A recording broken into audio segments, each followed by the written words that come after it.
Welcome to Simplifying Radicals for MAT021 Expressions Examples. In this video, we're going to be looking at examples 5 and 6.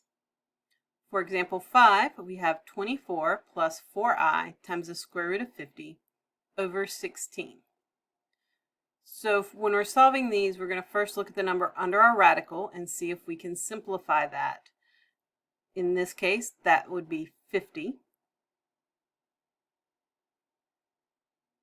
So with that 50, I can break that down to 25 times 2.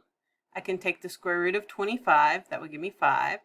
Square root of 2 we can't do and get a whole number, so it would stay under the radical. So I'm going to rewrite this as 24 plus 4i times 5 times the square root of 2, all over 16. We can go ahead and simplify that 4i times 5, so that would be 24 plus 20i times the square root of 2, all over 16. Now, in order to simplify the fraction part, we need to look at the coefficients of each of our terms. So in this case, that would be 24, 20, and 16. So looking at those, I need to find a factor that would divide into those. In this case, that's going to be the number 4.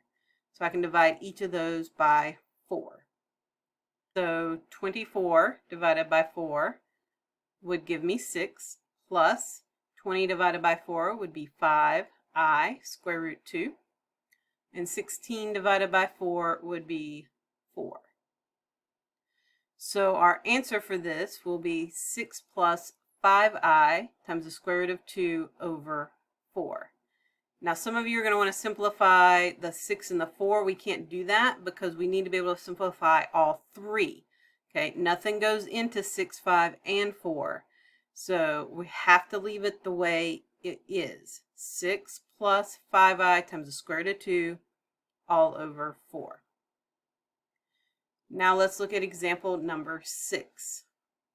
For example 6, we have 4 plus the square root of 28 over 2.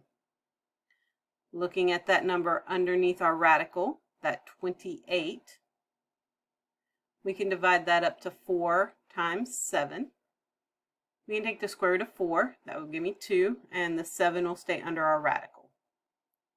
So I'm going to rewrite that as 4 plus 2, because the square root of 4 is 2, times the square root of 7, all over 2. Now I'm going to look at my coefficients, 4, 2, and 2, and all of those are divisible by 2. So 4 divided by 2, 2 divided by 2, and 2 divided by 2. So when I simplify this, I'll have 2 plus 1 times the square root of 7 over 1. Now, when we simplify, we don't usually put the 1 in front of a square root because 1 times that square root is just going to be that number. So we would get rid of that 1. Also, we don't need 1 in the denominator because that entire quantity divided by 1 is going to be that same value. So our final answer would be 2 plus the square root of 7. In our next video, we're going to look at examples 7 and 8.